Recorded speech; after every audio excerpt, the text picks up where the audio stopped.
Hello, this is Matt on the Moon Lambo channel. It is time to bust some FUD about XRP. That's fear, uncertainty, and doubt. I'm going to do it.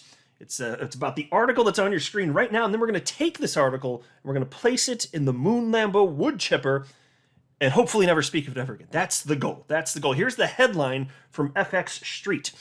XRP price prediction. Ripple inflates 1 billion XRP tokens into circulating supply. Audible sigh.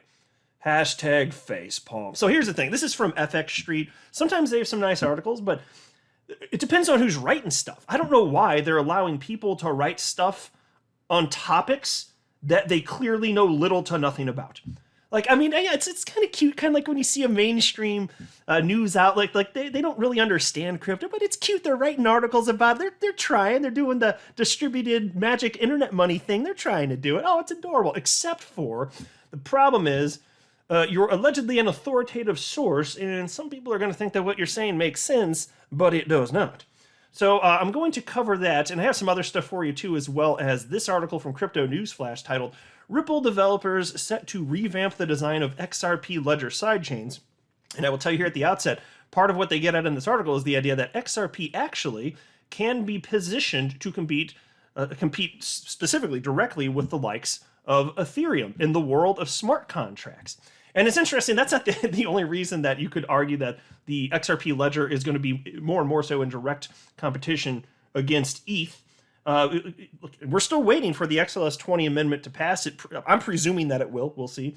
But if that amendment passes, I made a whole video on this recently, then there's going to be additional functionality native to the XRP ledger, fantastic for NFTs. And so if you have sufficient abilities on the XRP ledger as a result of this amendment change, why are you even going to consider using the slow and costly, Ethereum blockchain gas fees much?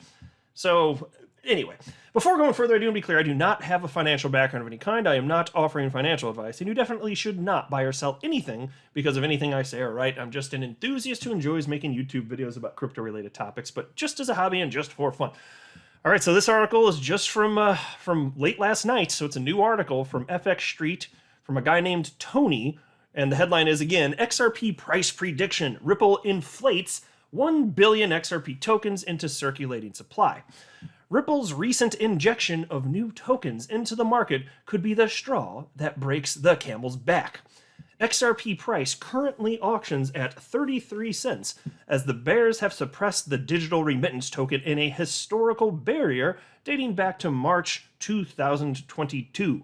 The bears have controlled the trend, shorting the Ripple price. So we got to pause there. If it's somebody that is operating in good faith, and they're conflating Ripple and XRP as if they're the same thing, I'm not going to trust pretty much anything you have to say. If you don't know something that fundamental, no. And on the flip side, if you do know the difference between Ripple and XRP and you're still going this route, then you have no trust. I cannot trust you. So already right there, pretty serious problem. But anyway, the bears have controlled the trend, shorting the Ripple price, grinds my gears, in a star step-like fashion. Based on previous forecasts, the technicals suggest a breach of the 13 swings low near 30 cents will likely occur. Oh my gosh, my timbers, the week I got him in the horse and I saw my XRP. Yeah, okay, simmer down now. It's going to be okay. This guy don't know what he's talking about. Just today, Ripple Sentiment's supply distribution indicator saw an uptick of 1 billion new XRP tokens. If you're brand new to the world of XRP, you might not know why I'm laughing at reading that, but and that's fine. If you're new, of course, happy to share with you. If you have been in the world of XRP for some time, you already know what we're going to talk about. I'm going to break it down in great detail here. But again, just today, Ripple Sentiment Supply Distribution Indicator saw an uptick of 1 billion new XRP tokens. Oh, astonishing, 1 billion tokens. The influx of tokens brings the total supply back to 40 billion. The last time 40 billion tokens were in circulation, XRP price traded sideways near $1.20 before losing 50% of its market value a week later. Oh my, now I'm getting really scared. Maybe Moon Lambo, I'm getting intimidated. Maybe I should sell my XRP after all these years because of what Tony from FX Street is saying here, right? So here's the thing. 1 billion XRP gets released from Ripple's escrow every single damn month. Like clockwork, it's been happening since the end of, 2017 in December? Well, that's when it went into escrow anyway, so I guess the first one would have been released, if memory serves, 1 month after that, basically. And well, they set it so that it's on a monthly basis on the first. So maybe technically, I can't recall if the first one technically was on January 1st, 2018, or if they just waited until February. I'd have to look it up, but it doesn't matter. The point is, 1 billion XRP has been coming out every single damn month. And here's another thing that this individual does not understand. This did not increase the supply. It did not increase the circulating supply. 1 billion XRP came out of escrow. That doesn't mean it's in circulating supply. Now look, let me parse this out a little bit. The truth is, the way that I personally see it, and I don't feel like I'm just splitting hairs here, a cryptocurrency is in circulation once it is out of the hands of the developer. Once the developer gives it to somebody else, it's in circulation. And something is in circulation. Understand, in circulation doesn't mean that something is available to buy on an exchange. That is not a requirement. You know, I'm just saying, like, let's say the developer gives it to somebody else. It's been traded X number of times. It's in circulation. That's it, in circulation, period. So whether it goes into cold storage or anything like this, or whether or not it's escrowed, that really has nothing to do with it from a technical perspective. And that's how most cryptocurrencies are treated. But the world of crypto, even Live CoinWatch, I like Live CoinWatch, but they and CoinMarketCap treat XRP differently because reasons. What they have decided is that even though Ripple did not create XRP and therefore they cannot put it into circulation because they're the recipients from the developer, they're considering Ripple, since they're such a major developer building on top of the XRP ledger, that they're the ones that can for the first time put XRP into circulation. So it's a technicality, but it's an important one. So it's a distinction you must understand to understand the arguments that I'm making here. And so according to Live CoinWatch, the circulating supply of XRP is 49 billion out of a max supply of 100 billion. Okay, super duper, but here's the thing. Before Ripple put XRP into escrow, the circulating supply was whatever it was, and upon putting XRP into escrow at that time, at the end of 2017, it did not change the circulating supply. Live CoinWatch and CoinMarketCap did not adjust circulating supply because of that, up or down. It did not. That is not a factor, and that part is actually reasonable. It's just that they shouldn't consider Ripple to be like the developer of XRP, because it's just literally not true. And since it's already out into the wild, even though they have a large amount of XRP, that has nothing to do with it right there. And so then you should also consider this, though. So breaking things down a bit further here and getting into why this is actually really a stupid perspective to have here. They're worried about, so he said inflation supply. Again, it didn't change according to Live CoinWatch and CoinMarketCap, the circulating supply, because according to Live CoinWatch and CoinMarketCap, it's not even in circulation. And Ripple, to our knowledge, hasn't sold any of that, right? Or even if they do, to be clear, they usually do sell a small percentage of it. That's typically what they do. So say 1 billion comes out, so that's worth roughly $330 million at today's price. Okay. Well, typically they don't sell it all on one day at one time. If they're going to sell any of it, it's done over some period of time, over a span of weeks typically. But look at the volume of XRP. The global volume of XRP is 708 million. So even if you sold all of that in one day, if you were Ripple, if you sold that entire 1 billion, that's only a little bit less than half the total volume globally. So, okay, even if price would dip temporarily because that, then things will level out, because the extra supply that hit the market gets eaten up, price goes down, but eventually price comes back up and levels out, eventually. And that's if they did that at that point. That's if they did that. So first of all, they're not selling 100%. They've never done that before, and I don't suppose they're going to be doing that ever.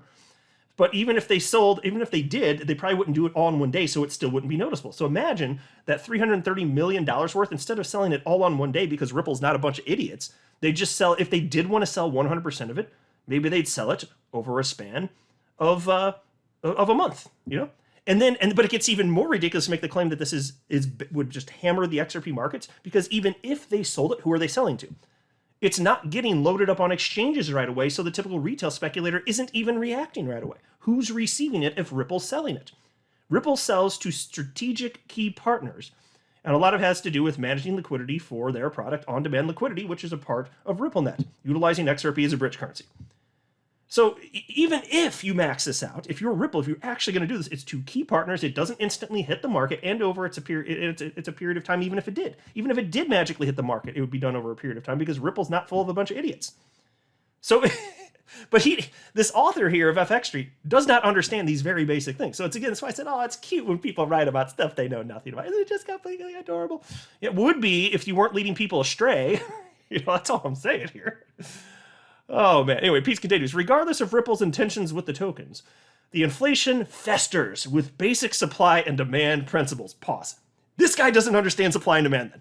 Yes, supply and demand principles in a general sense, they're pretty easy to understand. It's like, come on, Econ 101. But he doesn't understand when or if that 1 billion XRP would hit the market and in what way and what that looks like, which is why I just broke it down. I took the time to shred this whole thing to little pieces using my Moon Lambo wood chipper because people should know this. Like these are the facts.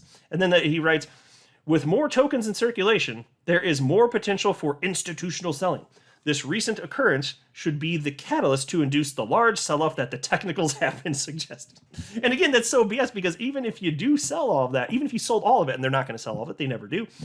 In fact, there's a separate article that says they already put 900 million of it back in escrow. So 90% of it's already back in escrow, which is pretty much what they always do. So, okay, fine. There's 100 million left. But even if it were the whole amount, the whole 1 billion, again...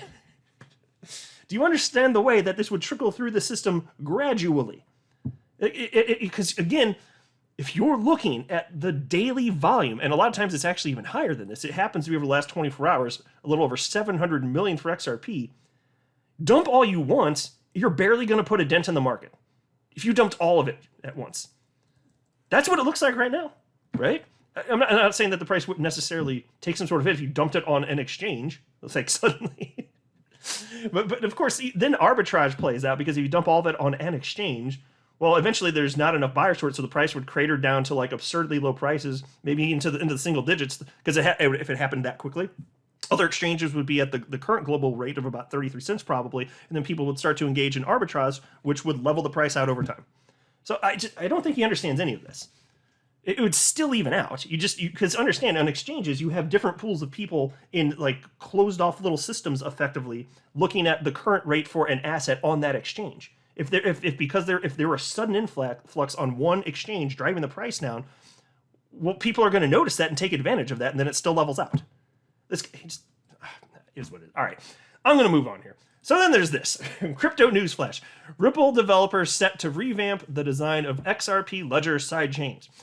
RippleX, the developer subsidiary of blockchain firm Ripple, will revamp the design of the XRP ledger sidechains as revealed in a recent update, according to a recent update by Scott Dieterman, one of Ripple's software engineers. As widely reported in various media, David Schwartz, Ripple CTO, suggested the idea of a federated sidechain in 2021. Yeah, and so pause note, I made videos about that back in the day, and the tech stuff... It can be very complex. Until today, I hadn't really revisited this in some time. It's information I covered at the time. Admittedly, and I don't pretend to be a know-it-all. I'd like to share what I know, but I learn from you all, and I'm constantly learning. I do not know everything. This is something where, admittedly, I'm going to need a bit of a refresher. So I wanted to report the news, but I'm going to have to come back for another video at some point in the future after I get even more specifics and kind of flesh stuff out even further. Because the nature, like the way in which this is structured, I remember wrapping my brain around it back then.